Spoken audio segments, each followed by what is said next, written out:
महाराज जी राधे राधे।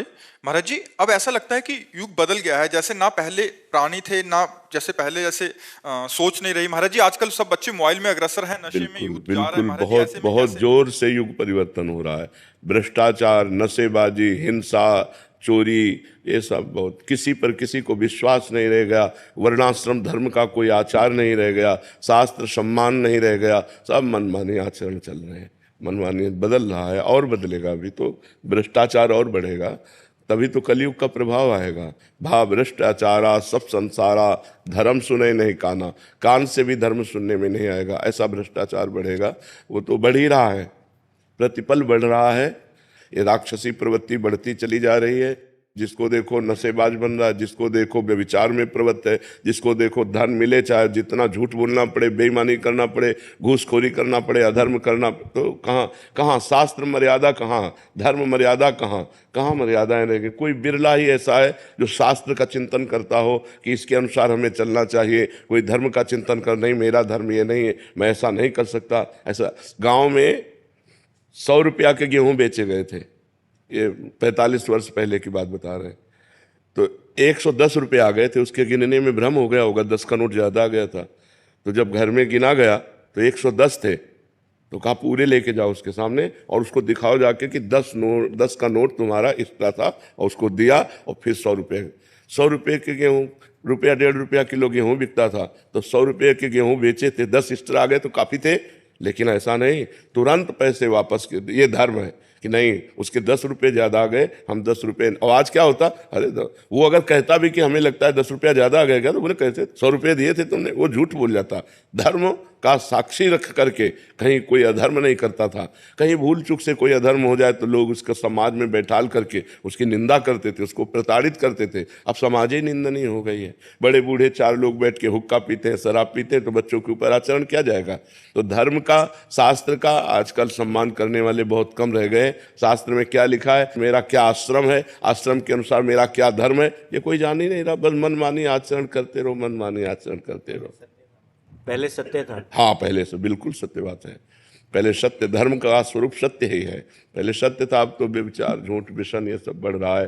पर फिर भी कुछ धर्मात्मा लोग तो हैं ही, कुछ भगवान के नाम जापक तो हैं ही, नहीं तो बड़ा आतंक मच जाए अगर सब व्यभिचारी हो जाएं, सब व्यसनी हो जाएं। उनमें से कुछ तो संयम में चली रहे, कुछ संत महात्मा है, कुछ धर्मात्मा गृहस्थ है, जिससे अभी थोड़ा पृथ्वी टिकी हुई है, नहीं तो आतंक मच जाएगा। तो ये आधुनिकता अगर धर्मयुक्त नहीं है तो लोग अनुसरण करते हैं कि दूसरे देशों में देखो लोग कितने सुखी, इसे सुख कहते हैं। आग लगी तो लगती ही चली गई, भूकंप आया तो गिरते ही, बाढ़ आई तो समेटती चली। तो जल, पृथ्वी, वायु, आकाश, अग्नि, ये 5 प्रधान देवता हैं जिनसे शरीर बना हुआ है। अगर धर्म से नहीं चलोगे तो जितना पुण्य उतना भोग लो, इसके बाद तुम्हें यही जला के राख कर देंगे, यही तुम्हें नष्ट कर देंगे। इसलिए बहुत डरना चाहिए कि हमसे पाप ना हो और धर्म पूर्वक आचरण करना चाहिए। विकास भारद्वाज जी दिल्ली से। जय श्री राम। जय श्री राधे। महाराज जी, महाराज जी ऑफिस से आज्ञा लेकर वृंदावन 1-2 दिन आया हूँ आपसे मिलने के लिए।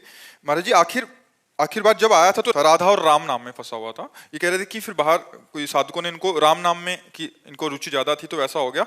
प्रभु आपसे एक शिकायत है कि आप हमारे लिए इतना देरी से क्यों आए? अब 40 वर्ष बीत चुके हैं, लगता है जीवन यूं ही खराब हो गया। पहले मिल जाते तो, और नाम का जो सुख अभी मिल रहा है वो मिल जब जाता। द्रवहि दीन दयालु राघो तो साधु संगति पाइए। जब राम जी कृपा करते हैं तो भगवान अपने प्रेमी संतों के पास भेज देते हैं। जब द्रवहि दीन दयालु राघो तो साधु, ये तो कृपा मनाओ कि पूरा जीवन बर्बाद नहीं होने पाया। नहीं, ऐसे ऐसे लोग हैं केवल बस खान पान, कमाया, भोगा, लड़का बच्चा, परिवार, इसी में पूरा जीवन व्यतीत कर देते हैं।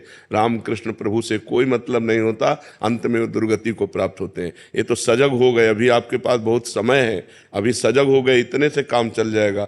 खड़वांग जी को जब देवताओं ने बताया कि तुम्हारी आयु तो केवल 48 मिनट है, 48 2 घड़ी, तो उन्होंने 2 घड़ी में ही परम पद प्राप्त कर लिया। अपनी इंद्रियों को रोका और भगवान के चरणों में लगाया और प्राण छोड़ा, भगवान को प्राप्त कर गए। तो आपके पास तो बहुत समय है, अभी इतने में तन्मयता पूर्वक खूब नाम जप करके परलोक बना सकते हो, परम पद प्राप्त कर सकते हो। खूब नाम जप करो जी। मुनीश जी।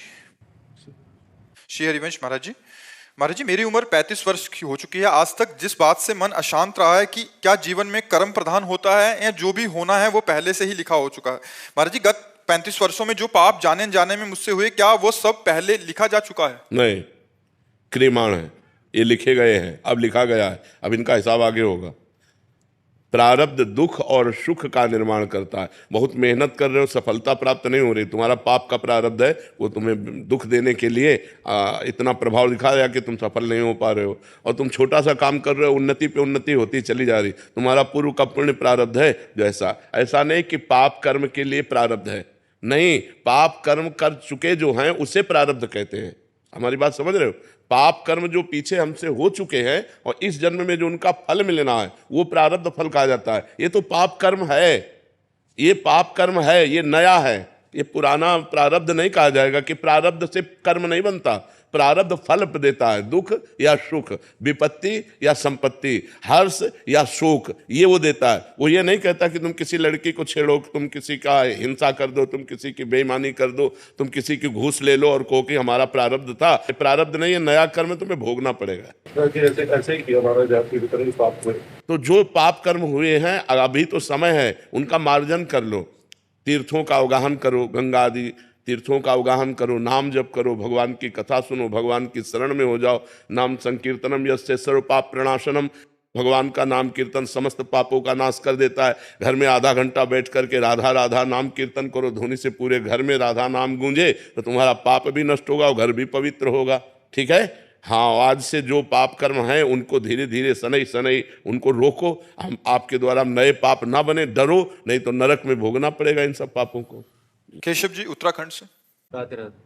राधे राधे महाराज जी। महाराज जी, मेरा सवाल है कि जिंदगी में कभी भी मन किसी भी गलत चीज की तरफ जाता है तो उस वक्त मन इतना हावी हो जाता है कि पता होते हुए भी कि ये गलत है, इंसान गलती कर बैठता है। महाराज जी, ऐसे में कैसे बल आए? नाम पता होते हुए भी हम जो सही कार्य नहीं कर पाते वो गलत कार्य कर बैठते हैं।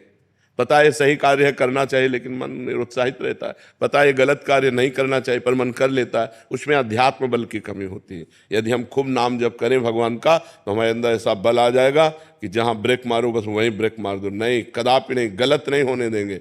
धर्मयुक्त भोग मन को देंगे, अधर्मयुक्त भोग मन को दे ही नहीं सकते। प्राण भले चले जाए, मैं गलत नहीं कर सकता, वो निकल जाएगा।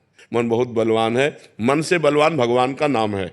यदि नाम जप करोगे और नाम जप एकत्रित कर लोगे अधिक नाम बल, तो फिर नाम बल के द्वारा मन को रोका जा सकता है। क्योंकि नाम जपते जपते विशुद्ध ज्ञान जागृत हो जाएगा और जब अज्ञान का नाश हो जाता है तो इन भोगों में प्रीति नहीं होती, गंदी बातों में प्रीति नहीं होती, अधर्म में प्रीति नहीं होती।